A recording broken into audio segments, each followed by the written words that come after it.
Now entering Nerdist.com. Mission Log, a Roddenberry Star Trek podcast. Episode 8, What Are Little Girls Made Of?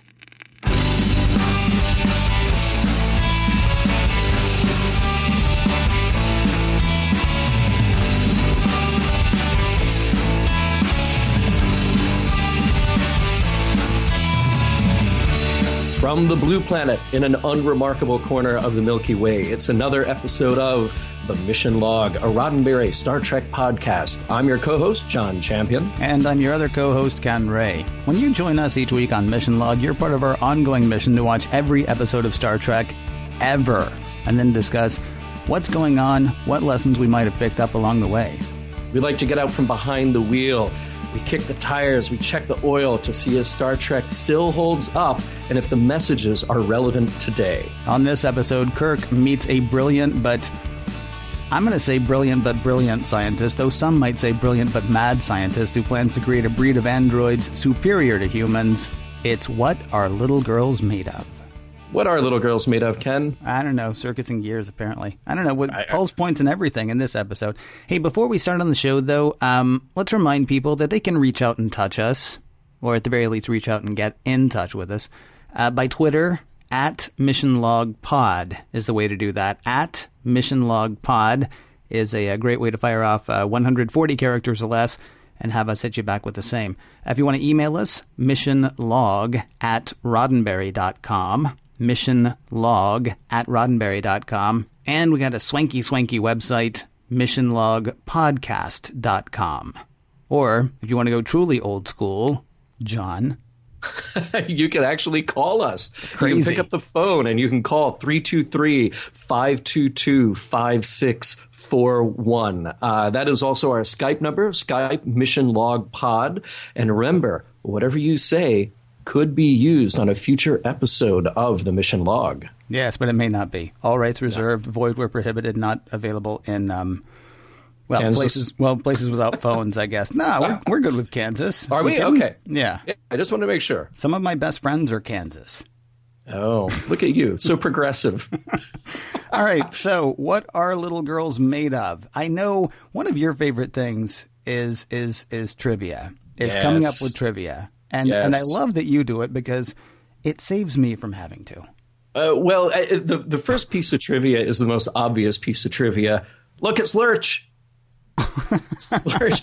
No, of course, I mean Ruck, the giant 7+ foot tall alien android. That is, of course, Ted Cassidy. No relation to Jack, Sean, or David Cassidy, but he is best known for playing Lurch on The Addams Family. And boy, is he huge and mean in this episode. And a great voice. Man, he had that baritone. Yeah, he's got a crazy voice. I'm not sure it's fair to say that he's mean, though, but we'll get into it. Well, he's got some programming that he needs to overcome. He's got some issues. Yeah. Also, this is kind of interesting. This episode was written by Robert Bloch. Robert Bloch wrote the novel of Psycho. So the Alfred Hitchcock movie Psycho, Robert Bloch was the one who wrote the novel that the movie was based off of. And I thought that was super cool. This is not quite as bloody as Psycho, shall we say. But I don't know. If you ever saw the bottom of that pit. Yeah, it could have been pretty nasty. Just full of red shirts. I would imagine so. Speaking of which, I love this. And I learned this actually in a shirt shop. I'm glad you have it on here. Okay. I was in a shirt shop recently where they had some Star Trek T-shirts, and it actually listed the red shirts from the original series and how they died. Yes, and number one is falling down or being pushed by Ruck down into that ravine. Yeah, which is kind of neat. Now, as we've discussed on previous episodes, it was only because we didn't have red shirts yet that we didn't see the red shirts die this way. I mean, all the way back to... I don't think in The Cage, but I know certainly in The Man Trap, there were a couple of guys who should have been wearing red shirts. Actually, 3 or 4 who should have been wearing red shirts. They just bought it so quickly. But yeah. Do you think that maybe it was like a costume shortage? And you never see Scotty so far in the same scene with a red shirt getting killed. So maybe there's like, hey, Jimmy's not on set today. Let's take his shirt, put this guy in it, and then throw him down the ravine. That's nice. That's very... So you don't think they were actually planning on killing anybody? It's just like, we got time. We got a shirt. Let's see what happens. Yeah, everybody else is in the gold and the blue, and, they're kind of front and center. So now we can push these guys off to the side, literally push them off to the side. And one other thing, I found this interesting that this script, even though written by the great Robert Bloch, was in really rough shape. And apparently they started filming before it was truly finished and approved, and they ran late in production. The ending had not been written yet. But when we get into the story, when we get into our discussion, I'm going to say that they pulled it all together. And I'm going to say that the beginning of the show looks a little rough, but that's for the whole production discussion at the end as well. But I did not realize that based on the trivia that you're giving me, but now that you say it, I can totally see it. Now you know. Well, we're jumping ahead. Let's not do that. Let's go in a nice, orderly fashion. Please keep all hands and articles inside the ride as we continue.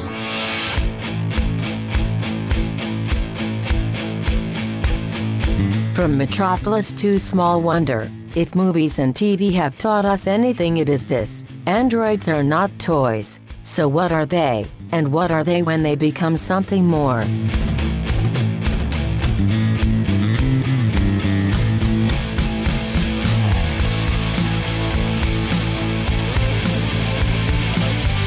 Prologue. Entering orbit around XO3, Nurse Christine Chapel is concerned that they find someone on the planet, her fiancé, Dr. Roger Korby, preeminent scientist last heard from 5 years ago. Most of the crew holds little hope of finding him alive as we head to the opening credits. Act 1. Korby is alive thanks to a series of underground dwellings left by the original inhabitants of XO3. He's glad the Enterprise is there, though he'd like Kirk to beam down alone, please, since Kirk may need to make an important decision without outside interference. When he hears his fiancée is on board the Enterprise, though, he agrees to have her come down as well. Planetside, Kirk and Chapel find no Korby waiting for them. Alarmed, Kirk calls for 2 red shirts who will fill that red shirt bill in short order. He leaves one to guard the entrance and takes the other with him into the depths of the planet on a path that winds around a seemingly bottomless pit. It is in this pit that one red shirt will meet his fate, tossed in by an alien that looks like Lurch from the TV show The Addams Family, as John mentioned, mostly because he's played by Ted Cassidy, the actor who played Lurch on the TV show The Addams Family. The red shirt is deemed dead by Dr. Brown, a colleague of Korby's and friend to Chapel, though he doesn't recognize Chapel right away. Kirk sets up security protocols with the red shirt upstairs, though these are never enacted as Lurch says, he lays waste to him pretty quickly. Leading them to Korby, Brown recounts Korby's philosophy, that freedom of choice and movement produce the human spirit. And he says the former inhabitants of XO3 proved this when they went underground. Thanks to a decaying sun, their culture became very mechanistic. But they knew things that'll revolutionize life as we know it. Further down they meet Andrea, a member of Korby's party. Korby and Chapel reunite, smoochy smoochy. Korby meets Kirk, no smoochy smoochy. Kirk tries to contact his red shirt at the entrance, but gets nothing. Tries to contact the Enterprise, but Korby, Andrea, Brown, and Lurch try to stop him. In a struggle, Kirk shoots Brown, killing him and revealing him to be an android. And that is a lot for Act 1. Act 2, Kirk contacts the Enterprise and tells them everything is fine, though it's not Kirk, it's Lurch, whose name is actually Ruck. Ruck is an android more complex than Brown, built by the old ones, the original inhabitants of XO3. Ruck has been programmed to protect Korby and his work, thus the imitation and killing the red shirts. Korby says he has a lot to show Kirk. Kirk wants to know why he has to be a prisoner to see it. Korby says Kirk would just tell somebody what he saw, and that would end up being no good. Andrea, meanwhile, quizzes Chapel about Korby, who she calls Roger. The familiarity irks Chapel, though Korby convinces her that there is nothing emotional to his relationship with Andrea, for she is also an android, just a machine programmed to do his bidding. Kirk says he wants to know more about what's going on, and Korby sets to answering his questions by building a Kirk-based android. Act 3. In a sequence sure to make some lose their lunch, Korby's crew gets to work on KirkBot. Turns out making an android is a lot like making spin art. Having made an exact physical copy of Kirk, Korby sets to transferring Kirk's memories and thought processes to KirkBot. During this process, Kirk starts hurling invective at Spock, who is not there, telling him to mind his own business and saying that he's sick of his half-breed interference. Then it's time for lunch. Andrea serves Chapel and Kirk. Asked by Kirk whether she could betray Korby at Kirk's order, Chapel asks that he not make her choose. Then Kirk is revealed to be Kirkbot. Kirk, the real one, quizzes Kirkbot and finds all of his memories are there. Korby says he could have gone further, though, and uploaded Kirk's soul, his very essence, into Kirkbot. And this, he thinks, is man's ticket to immortality. The elimination of disease and hunger and, hey, who knows, maybe programming jealousy, greed, and hate right out of people. Kirk fears, though, that we would lose our humanity as a result. Korby would like to continue his experiments anyway, so if Kirk wouldn't mind taking him to a colony with the proper raw materials, i.e. people that no one will miss, that'd be swell. Unwilling, Kirk gets the drop on Korby and flees. Korby orders Ruck to protect, shorthand for kill.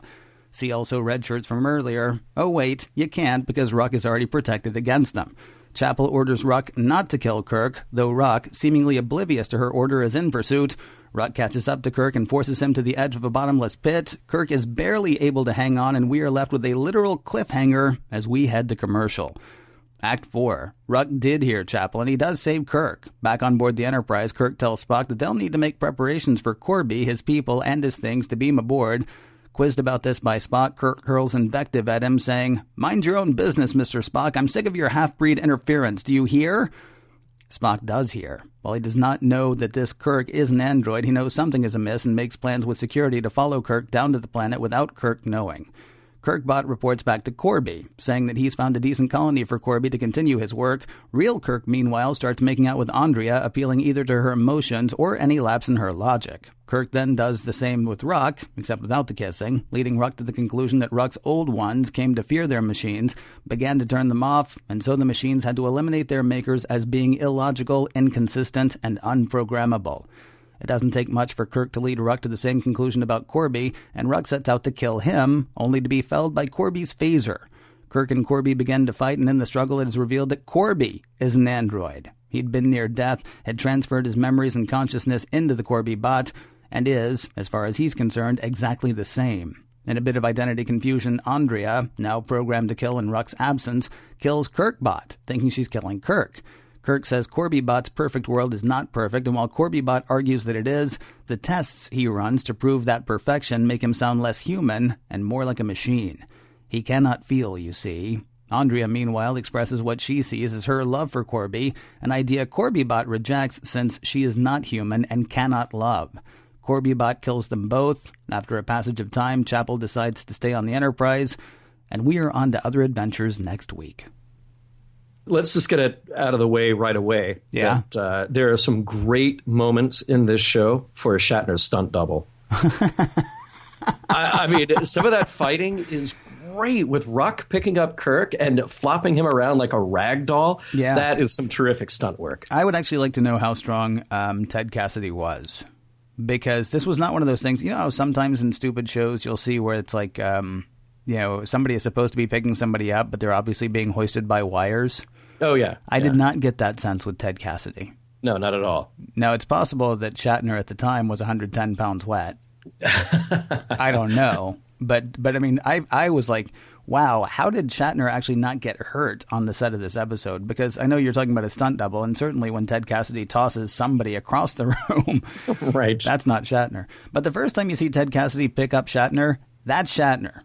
Yeah. And how he did not end up with something broken is kind of mind-boggling. It's remarkable. Yeah. And speaking of remarkable feats of physical prowess, you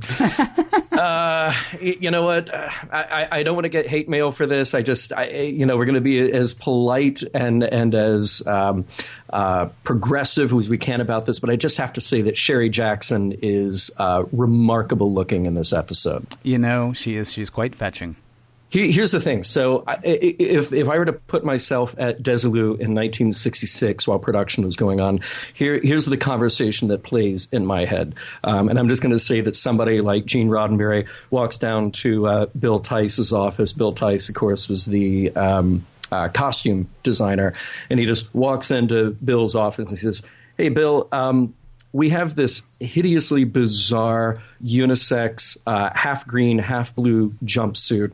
I'm so sorry, but we have this incredibly gorgeous actress. Can you possibly do something with this? And Bill Tice says, can I? And then the next day you have the sexiest costume ever made to appear on Star Trek. Yeah, it wasn't bad.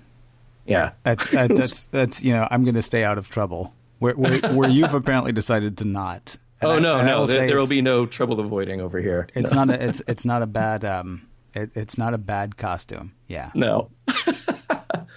And she wears it well. And that's the most I'm going to say. Well, that's all that needs to be said. And by the way, we're 7 episodes into Star Trek now, and there's another Kirk double. Yeah, I know, right? Yeah. We're running out of ideas here. No, it's kind of, well, I mean, it's certainly, it's certainly a scary thing, and it's not exactly the same thing. But I wish I had looked this up beforehand. What year was the Manchurian Candidate made? Was that 64, I believe? I don't know, but this whole idea of you can be replaced with something else. I mean, go back a few years to Invasion of the Body Snatchers, which is not exactly replacing somebody, but it's kind of replacing somebody. You're not you at this point. I mean, that seems to be a recurrent theme in science fiction. It's a scary one. I mean, I don't blame anybody. It's kind of a freaky idea. Hey, that's not me. Where's me going? Or where's not me going? So, and by the way, Manchurian was 1962, and okay. I'm kind of surprised it actually occurred before the Kennedy assassination. I did know that. Yeah, because what's his name? Old Blue Eyes. He sort of felt a bit. I don't think it was responsible, but there are all these stories that he felt a certain amount of guilt about the Manchurian Candidate, and then his friend Jack Kennedy being assassinated. Yeah. I got to say, there's this one little thing, and it's I've watched this show 3 or 4 times now, getting ready for this episode of Mission Log. Yep. I love this one thing, though. Did I hear right? The planet that Kirkbot finds for Korby to continue his work is called Midas 5. Yes, I missed it the first 3 times I watched it, and then the 4th time I went, oh, wow, look, it's Midas 5. Yeah, hats off to Mr. Block, because that's so awesome. Because, the whole Midas story is, he gets everything he wants. Everything he touches turns to gold, and it turns out that's not actually a good thing. We are told in the story that if Korby actually gets what he wants, things are going to go poorly. And it's then you get into the whole robot versus human or android versus human or artificial intelligence versus intelligence thing of, okay, well, you can touch all of these things, but can you actually touch all of these things? Right. I love when you come across something that's like, seriously, it reads like a throwaway line. But then, I mean, there's just so much. This is an incredibly, incredibly rich episode, I think. Is there a difference between thoughts and memories that are made, and thoughts and memories that are manufactured? And is there a place in human society for both?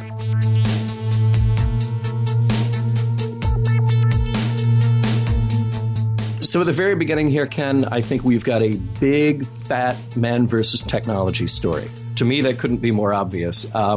You have whoever the old ones were on XO3, and you assume that they are biologically developed creatures of some sort, but they were outgrown and then overtaken by the machines that they created. And it is kind of a survival of the fittest thing in that respect, that the robots were designed to be a more perfect version of the old ones, of the creatures that were there. And then their creation got on a hand and destroyed them. You see, and you say it's incredibly obvious, but I kind of want to disagree.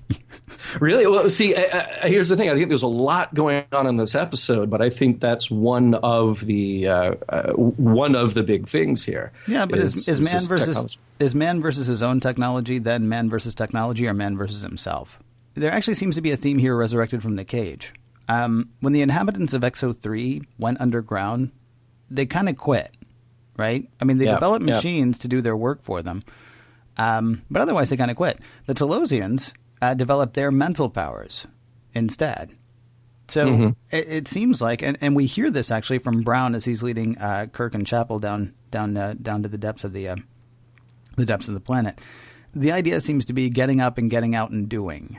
maybe taking missions to seek out new life forms, new civilizations. I mean, these kinds of things are key to society's growth. Staying inside all day leads to no good. So even if you develop your incredible brain powers like they did in the cage, or if you come up with amazing robotic stuff like Korby does in this episode, or rediscovers amazing robotic stuff from ancient civilizations as Korby does in this episode, right? Staying inside instead of going outside and playing, it's a road to ruin. Well, Korby is pretty set on going outside and playing. The only problem is he wants to go outside and play with an army of perfect androids that take over the universe. Oh, don't misunderstand. I'm not saying that this is not Korby's problem. This is the problem of the people of XO3. Right. The people of XO3 went underground because their sun was dying, and I don't blame them, for doing that, but it led to ruin. Yeah. They came up with a bunch of robots who, were going to take care of them. The problem is human beings or biological life forms tend to be a bit capricious as far as a logical mind of a robot is concerned. And so the masters, the makers, the old ones, had to be done away with. Right. And if they had taken their newfound roboticism and taken it outside instead of saying, oh, the bath's a little cold, can you run it again, or can I please have some more tea?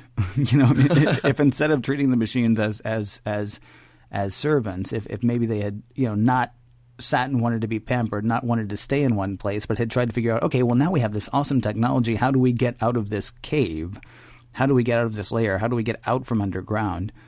If instead of just sitting there and enjoying what they had actually gone out, it might have been better, certainly for the androids, and it would have been better for the exo.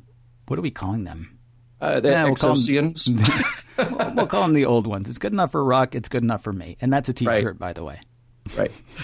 Well, but here's the thing about the androids. At least as Korby is creating them, he's mapping their brains. He's mapping the synaptic joints, if you will, into those androids. So I don't know if there was something different about what the old ones were doing with the androids, because that sounds more like the old ones were just creating androids from whole cloth and programming them as they would. Right. But then the old ones were separate. They still maintained whatever their biological bodies were. Right. And the androids are something entirely different, as opposed to what Korby is doing. And it seems like, as a matter of survival, if that's what the old ones were planning, is we're going to put our brains inside these android bodies, then they can go up on the surface, they can go do all these things, and a piece of us will still be there. Well, you see, I never got that sense, actually. Oh, neither did I. I'm just saying that, that I think there's two totally different approaches here. Yes. To what the old ones are doing and what Korby is doing. But obviously the technology was there for Korby to use. I don't know that the technology was there from the old ones for Korby to use. I mean, Korby's been there for a while. He found a way to make an android and upload a person to it, it seems. Which he tried with Brown to a limited success, I would say. Yeah. And then tried with himself to much greater success, I would say, although maybe not 100% successful. Yeah. Brown, no fun at parties. No, not at all. But that's okay. He's going to be around for 5 minutes.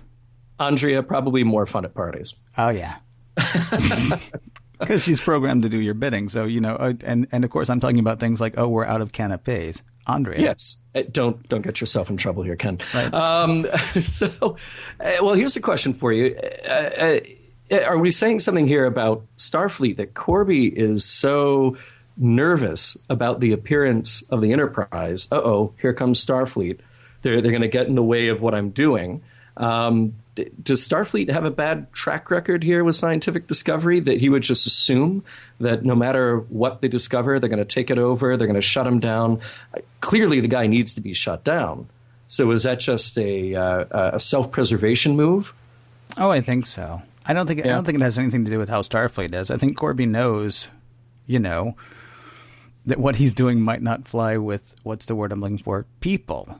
Oh, right. Yes, people. Because the idea is, your human body is not going to be really what you're going to inhabit from now on. I mean, what he's aiming for is more immortality. What he's aiming for is the end of disease and famine and jealousy. I mean, that's and that's where it gets a little hinky. When you say to somebody, oh, no, this is great, you're not going to be hungry and you're not going to get sick. And those things are awesome. And by the way, that thing about your personality that you don't like, well, we're going to take that out too. Oh, you like it? Well, we don't. So we're going to take that out too. Right. I mean, this is where he gets a little, I mean, Korby's not dumb. I don't think that Starfleet has necessarily a bad rap for, quashing science. I think it's more like people tend to not like to be replaced by machines and gears. Which, if I... Well, you're back to this kind of idea about, if we reference where no man has gone before, here's a man, Korby, although it is the robotic version of him, but playing God. He gets to decide what those personality traits are. He gets to decide what is a positive trait, what's a negative trait, and form his world and ultimately the universe in his image. Well, yes and no. I mean, yes and okay. Here's the problem. Okay, lay it on me. Well, he's kind of doing that, maybe. I mean, he only says that we might one day be able to program these bad things out of people. Mostly what he's talking about right now is uploading consciousness to a machine, right? Yeah, as a survival method. Right. Well, he was damaged, initially as a survival method. That's how he did it. That's why he did it. Oh, that's certainly not... I mean, that wasn't the plan. Right. I mean, the plan was actually to get Kirk down to the surface by himself.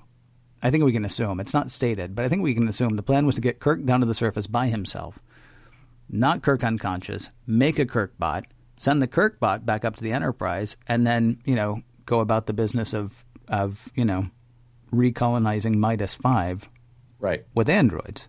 Yep. Okay. They were still going to be people, though. It's the whole idea of machine intelligence. You've got a note in here that says, if we're getting closer to real artificial intelligence, will we be able to tell the difference? Yeah. All right. First of all, the idea of real artificial intelligence kind of hurts my head because that's paradoxical. Second, I actually think we need to get rid of the term artificial intelligence. If we want to call it manufactured intelligence, if we want to call it machine intelligence, that's fine. Mm-hmm. But I don't think we can call it artificial intelligence because that sort of sets up a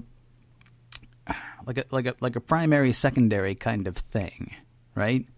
Mm-hmm. And I don't know that that's necessarily fair. Now, as far as the whole thing about putting somebody's memories into something else and how are people going to deal with that, I think not well. I think that's why Korby kind of freaked out, right? But I had Korby thought, freaked out when he thought the Enterprise was coming, when he thought Starfleet was coming, when he didn't want anybody to know, what he was doing.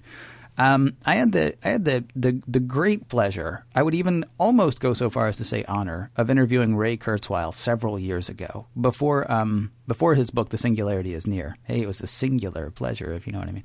It was I think it was The Age of Spiritual Machines was the book that he was talking about. And he, said a few things, like in the next 20 years, I think, from now, I don't remember what it was then, but in the next 20 years from now, machines are going to claim consciousness and we'll have no choice but to believe them. Okay, so that was one thing. And the other thing is he sees a time when we're going to be able to upload ourselves either to a mainframe or to a robot or to some sort of positronic net, something like that. Mm-hmm. And I did ask him that question actually about, okay, so great. So now everything that I am is in this machine. I'm still here. Right. Right. What happens to me? And because it seems to me that we've got one or two problems. Either there are two of me running around, or we're going to have to get rid of one of me. And he kind of stopped and smiled for a second and said, "The transition is going to be difficult for some." And it was a great way to say, well, yeah. Once we're done with the meat, we're done with the meat. Which I guess. I don't know. There's something. Korby was absolutely wrong, except was he? Well, okay, but that's kind of what I was getting at with these questions that were coming into my head is that, okay, if you were able to perfectly map your brain and all the functions of your brain into an artificially constructed device, a computer, an android, whatever you want to call it, right? So that device can mimic everything that you do, and it can mimic consciousness. Mm-hmm. but is it really you? Are we saying that again, consciousness is just a function of the biology, or in that case, the mechanics of all of those synapses firing and all of those memories that come together to define you? This is an excellent question. Thank you. And one that honestly makes this just a fantastic, fantastic episode. Mm-hmm. It's very obvious in the writing of this episode that the answer is a copy of you is not you. Yes. But this could well go to the paranoia that we feel of doppelgangers, of body snatchers, of Manchurian candidates, of, it's me, but it's not me, right? Well, yeah, and Korby's problem here is that he's not just making a copy, he's going in and he's changing the copy. Well, he's talking about possibly going in and changing the copy, but he hasn't gotten there yet. As far as he knows, Korby is Korby. As far as Korby is concerned, he's still himself. Right. And the until Kirk catches him on it. Yeah. Well, okay. If he does, I'm sorry, we don't know Korby. We don't know who Korby is. We don't know what he's about. We don't know how he would have answered that question. I've known plenty of engineers. I mean, I don't mean like engineers like build stuff, although I've known some of those too. I mean like radio engineers. God, I miss radio so much for so many reasons. Part of it is just the characters. I have never met, I take it back. I met one radio engineer who would pass as normal. Okay. And the rest of them, God bless them, because I love the way their minds work. And I love the fact that they do what they do and they keep all of the machines humming, tiny bit touched. And so Korby may well have been that. I mean, he may well have, dude, you've listened to me for the past 7 episodes of this show or 6 episodes of this show, plus this one. I stop halfway through a sentence and get caught in logic traps. And I'm fairly certain that I am not a manufactured person. And yet, that's just the way my mind works. We don't know that Korby's mind didn't work that way either. But there's I see, and this is where I start to sound, crazy by today's standards. There's a chauvinism about manufactured intelligence versus intelligence, it seems to me. So you think Christine Chappell in her, young freewheeling days would fall for a guy who says, I can calculate, I can equate, We all have our moments, John. That's all I'm saying. We all have our moments. If we're going to hold the test of whether or not what he has done is successful to this 1 30-second, getting screwed up, although at the same time, Korby is just as prejudiced against machine intelligence as the humans are. Mm-hmm. Because when Andrea comes to him and expresses her love for him, well, you're being stupid because you're a machine and you can't love. And so I guess, that means that Korby, now because he is a machine, he also can't love, and so he does them both then. I don't necessarily know, and this is a horrible, horrible thing, I guess, except that's just programming talking. I don't necessarily know that there's a difference. Yeah. Theoretically, it seems to me, there ought to be a way to know every next move that I'm going to make or every next move that you're going to make. Now, the problem is we don't have the processing power and we don't have the necessary data. But everything that goes into the very next thing that I'm going to do has been built by everything that's happened to me before and everything that I've done before and every sensory input that has come before, right? Yes. We're a series of choices, it seems to me. And if we knew, and a series of inputs, if we knew all of that information, we should be able to predict what's going to happen next. And then we should be able to replicate it. The only thing is you're talking about so much information and so many inputs and so many things that we don't even know. Heck, maybe there was a loud noise outside my apartment building when I was 2 years old that has affected me for the rest of my life. Who knows? I mean, there's just so much stuff out there. But to assume that one kind of intelligence manufactured is less than ours, because ours, though it inhabits an organic matrix, is still manufactured. It's still been made of everything that's happened before. It's not made by man necessarily, but it's still a manufactured intelligence. And so to say, well, this one is stupid because we know how it was made, and this one is superior because we don't. I don't know what the answer to that question is. This is one of the reasons, though, again, that I love this episode, because there's just so much there to pick apart. Unless we're going to go the way they went in the episode, which is just to say, no, that's wrong. Well, yeah, I mean, what happens in the episode is they're looking for this defining human element. And obviously Kirk portrays that with the kiss with Andrea. Lucky him. And then they get to play this out again in the confrontation with Korby. And they don't necessarily put their finger on it, but they say, okay, with Andrea, she's not programmed for love. Love is something she doesn't understand. But with Korby, we have downloaded his entire brain, his existence, everything into this robotic shell. But he still gets tripped up on basic humanity, compassion, his ability to relate other than just seeing Kirk and Nurse Chapel as things in the way of what he's trying to do. So sort of like a salesperson or a politician, maybe? I think exactly like a politician, yeah. I mean, seriously, it's not like we don't know people like this. Which may sound horrible, but it's not like we don't know. All of us know somebody who has no use for us except for the use that they have for us, right?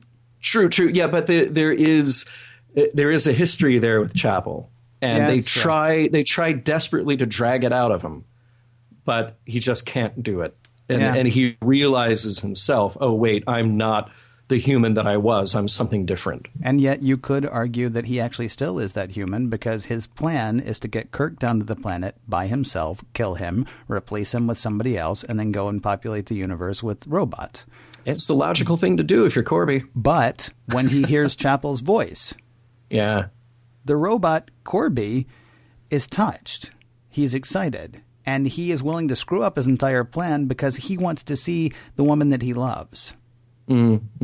So was it a complete failure? Well, he got to see Chapel. He's there. He's partly there.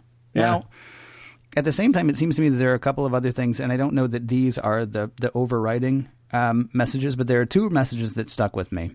It seems like we might be being warned against faith in any one person because of who that one person is or what position that one person holds.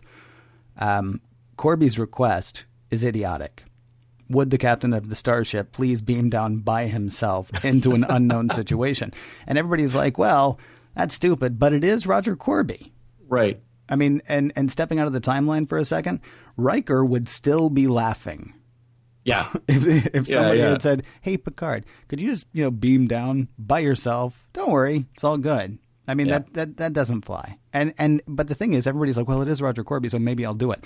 Had Kirk done it, of course, we would have ended up with a robot war on our hands, theoretically. Although it's possible we just would have eventually all been replaced by robots.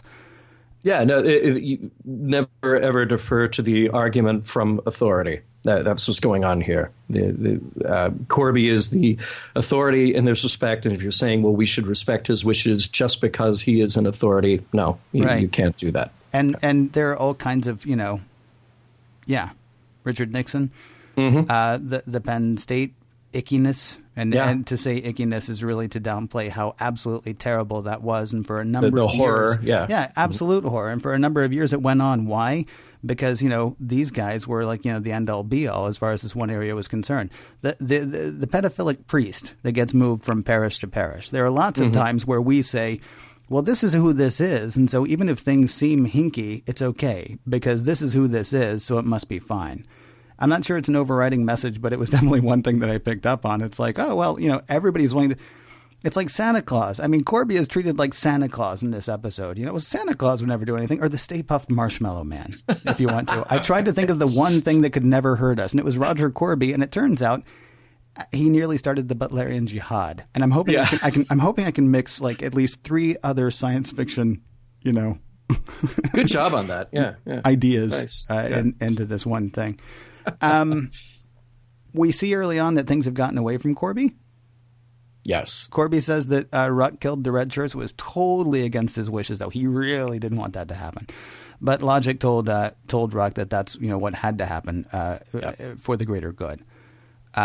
This is wrong, of course. Or anyway, I think it is. I agree. No, I think Korby basically said, "Go kill those red shirts."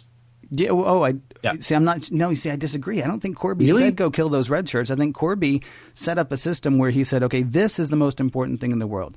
Ideally, Korby is about intelligence. Ideally, Korby is about humanity. Ideally, Korby is about life. The problem is, maybe because he's uploaded himself to a machine, or maybe just because he spent too much time underground, what he's willing to do to protect what he considers life sort of ends up going against that. And to bring that to today, we tend to have these things here that we like called trial by juries here in the U.S. anyway, and for the most part, in developing parts of the world, hopefully. Yep. In some cases, though, we've let those go, especially when we're holding people who want to kill parts of our way of life that we like. People who would seek to take away little things, say, like trial by juries. Now, these things have become so important that when somebody wants to try to eliminate them, or when somebody says that somebody wants to try to eliminate them, we say, okay, well, then they need to not have that. It's this thing that we hold up as, the most dear, and it's so dear that if you try to wreck it, you don't benefit from it. Mm-hmm. Is that a message of the show? Probably not, but it was something else that I picked up. What Korby prizes is intelligence and life, and everybody getting to go do their thing. But if you get in his way, well then, okay, mostly what he prizes is intelligence and life, but not yours. Yes. If you stand in his way. And that ends up being obviously one of his major failings as well. Yeah. There are many failings, though. Well, the power has gone to his little robotic head. You were just so bent on not liking the robots. Dude, embrace them, because you never know. All right. I welcome our robot overlords with open arms. Yeah. Don't say overlords. Okay, go ahead. I'm sorry. So power has gone to. Please go ahead. Power has gone to. In 150 years, when we're doing this show from the confines of our robotic shells, then we'll revisit this conversation. See, you say it like it's going to be a bad thing. By the way, just to wrap up this whole thing, I want to point out that from a writing, a production point of view here, I think ending the show with a murder-suicide on primetime TV in 1966 is pretty daring. You do not see that every week. Now, yes, they are robots, and you can justify it with that to say that they're robots, but that's what happens. Andrea goes in for the kiss with Korby. He pulls the trigger of the Cage-era laser pistol that she's holding, and they both evaporate. That's a pretty dramatic ending. It's pretty powerful. It is. I mean, the fact that they evaporate also does help, I think. I mean, you're right, because they're robots. And so, okay, well, then you don't feel so bad because, there are car crashes on TV all the time. How are you going to feel bad about that? Yep. But then also the fact that they completely vaporize. Yeah, there's no nasty mess to clean up, but exactly. I still felt a little bad, and I'm pretty sure that Chapel felt a little bad too. Totally awesome, by the way, to see the Cage phasers back.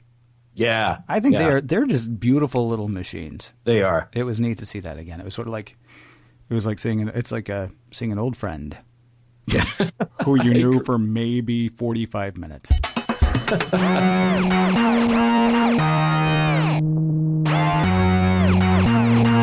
Hey, you with the gray matter, and you with the circuitry. Let's talk message, and meaning, and whether this episode is one for the ages.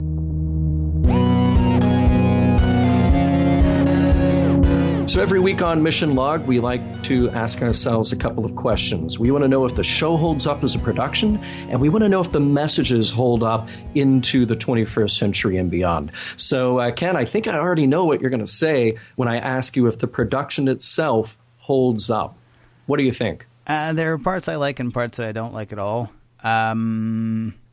The editing felt really disjointed in the very beginning of the episode. I don't know if they wrote more than they wanted or if it goes back to the trivia that you were talking about where they weren't quite finished with the script when they actually started filming it, which is brave, by the way. That is both brave and bold, if anybody is wondering. Yep. So that feels a little disjointed at the beginning. At the same time, I mean, there are parts... Would it survive today? No. Is it the best produced episode of Star Trek?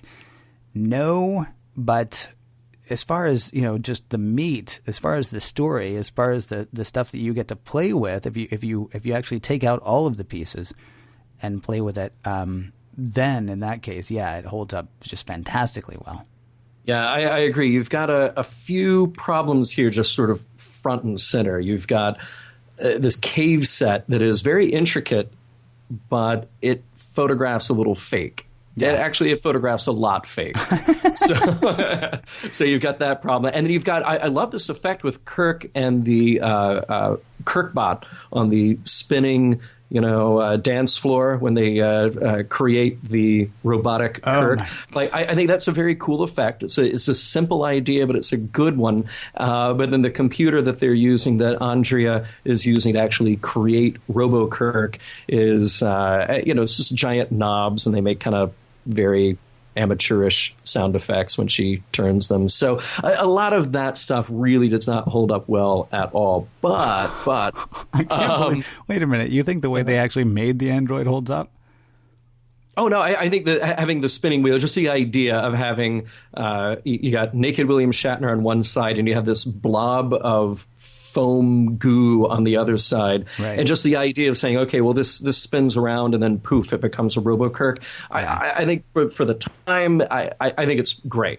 I think that's kind of a great idea. I think the computer off to the side, you just see Andrea turning the knob and it goes bloop, bloop, bloop. I like that drives me nuts. I think maybe it's okay because it moves and there's just nothing about it that makes that make a robot as far as I'm concerned. Oh, it makes no sense at all. Watching it made me want to hurl. And I joked about that earlier in a scene that sure to make some lose their lunch. The fourth time I watched it, I finally knew not to look at the screen. Because it seriously, and I'm not generally speaking a motion sickness kind of guy, but I don't understand. It's like, so we're going to put him on this wheel and it's going to spin 60 miles an hour. And somehow that's actually going to, instead of making him, fly off, especially the pile of goo should have just hit the wall. Right? But instead the pile of goo stays right there and somehow, magically turns into Kirk. I'd have rather seen and this is real geekery, I apologize, but I'd rather have seen him go into a tank or something and come out as two. Not a tank that drives around and shoots things, obviously. Yeah, no, I know what kind of tank. More like a Bacta tank. Yeah. Yes. Yeah, tossing them all in from all over the place, man. Well, I love it. I think it's a cool, effective little moment there. Right. I think it's cool. I'll let you watch that next time then. There you go. Ted Cassidy's quilt that he's wearing, it's imposing. He's a big guy, but he's also kind of cuddly. So, So what I'm saying is, there's good and bad here in terms of the production actually holding up. I think overall the acting is solid. There's some great chilling moments. I love the bit where Chapel sits down for a meal with Kirk, and they're having this one-on-one conversation, and then the big reveal when Kirk says, "Androids don't eat," and he pushes the food away. That's a great line, and that's a great scene. So moments like that really make this hold up. Now let's talk about the message here, because we went into this episode thinking, well, what are we really going to find? And as you, our audience, are aware, we found a lot. Yeah, I don't know that there was one message, which I kind of like the episodes best, where we can say, I don't know that there was one message, because there were several. I mean, as far as the whole trusting somebody just because of who they are, you don't, you want to think that you can trust Dad. You want to think that you can trust, you want to think that there are people in the world that you can trust. And certainly I hope that there are people that I trust implicitly. But this idea of just, if somebody said, I don't know, no, go play in traffic. Really. I'm your dad. Of course it's going to be fine. I mean, I don't know. Maybe I should let you answer that question. What do you think? What were the primary messages as far as you're concerned, and then do they hold? Well, I really like that we do talk about the authority figure here. I mean, like you said, that's not the main point, but it is a very good point, and that's what got everybody into trouble. Yeah. Unfortunately, they didn't take it as far as he requested, sending Kirk down by himself. Yeah. But there is still something here that's very Star Trek, and that is again, finding that essential piece of humanity. And I love that you and I have kind of approached this from different angles, because I haven't read Ray Kurzweil's book, and I'm glad that you have, and I'm glad that you've talked to him, and you have a very different take on this than I do about what that means when humanity and technology kind of merge. When we get to that point, where potentially you can download your mind into a computer. Yeah. But I think there's something very essentially Star Trek about this, that is the thing that we call humanity and our compassionate human selves is something else. And that's how Robo Korby, Korby bot, gets tripped up. So is there a message there? Well, I don't think there's necessarily a message. It's really tough to pin it down to one thing, but it is a great exploration of that whole idea. I think it's an awesome exploration of that idea. What we do with technology and what it means to us and what it means to our essential human element. It does strike me as an excellent exploration of that idea. I guess the one thing that I wish, and probably, I would hope anyway, if this were being written today, that it might be left a little bit more open-ended. I mean, it seems to me that this examination ends with, this would be bad. Mm-hmm. And I'm not 100% certain. Well, I know not everybody is on that page anymore. I mean, Kurzweil's running a Singularity University, which, is not... I've got questions about that. But I mean, obviously, not everybody is on the same page on this anymore. That maybe if we end up inhabiting robot bodies at some point, which I know sounds goofy to say it in, year 2000 Huffenbaum, maybe, inhabiting robot bodies or computer bodies at some point. I mean, it sounds horrific, but there are some people who are on that page. There are some people who are saying, yeah, this would be kind of a neat thing. I don't know. I mean, maybe it was just a Frankenstein story when it was written in 1960-something, and technology has gone to such a degree now that we're actually starting to get to a place where we think that might be doable. And certainly it's something that does need to be, I don't want to say needs to be feared, but I mean, there needs to be concern. Maybe this should have been earlier, but there are basically two schools of thought in Silicon Valley. There's around technology. There's Kurzweil, who says this is all going to be awesome. And then there's a guy named Bill Joy, who used to be part of Sun Microsystems, who says this is all going to be terrible and we should stop it. Talking about artificial intelligence, not even just, uploading ourselves. My favorite guy is actually a wonderful science fiction author named Werner Vinge, who stands right in the middle and says, this could be really awesome or really terrible. Mm-hmm. and that's, yeah. I guess that's, I mean, if we're talking about the question of artificial intelligence or machine intelligence or uploading ourselves, I would have to say that message definitely bears examination. It continues to, but we have to go ahead and leave the jury out for the time being. Well, and here's the thing. Yeah, I think Kirk in this episode he's not necessarily saying the technology is bad or the technology is wrong, but when he goes through that litany of names and he says, remember Hitler, remember Stalin, what he's coming down on is the idea of using this technology as a form of eugenics. Yeah, that's true. To wipe out undesirables and then create a new race of perfected creatures, And I think that's pretty obviously a message we want to stand behind. I've got Korbyitis, because all I was thinking about was, how do we get to immortality? I almost forgot about the part where, and even though I mentioned it earlier, the part where we're going to take jealousy and hate and all that stuff out, because, you're right. That's... Did I mention it's a very rich episode full of many things to consider? Well, just like Star Trek tells us a lot, we need those positive and negative elements to make up our humanity. So, you start to program that out, right? Well, you're missing out. To make up our humanity, whatever our humanity happens to look like in the future. There you go. Remember, guys, you can hit us up on Twitter with the screen name @MissionLogPod or by email missionlog@roddenberry.com. And hey, leave us a voicemail. Tell us what you thought. On Skype, we are MissionLogPod, or you can give us a call, 323-522-5641. And remember, your comments could be used on a future episode of Mission Log. Next week, it's Earth, but it's not Earth. But oh man, the place is just overrun with a bunch of kids. Get out of my yard. It's Miri, next time on the Mission Log. Until then, please keep your android armies under control.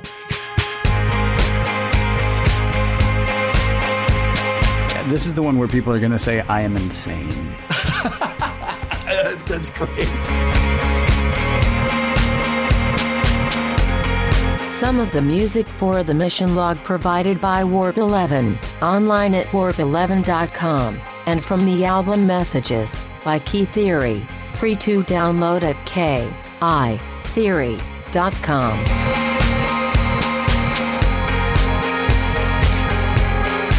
Would it be too much to say this episode was rucked up? End transmission.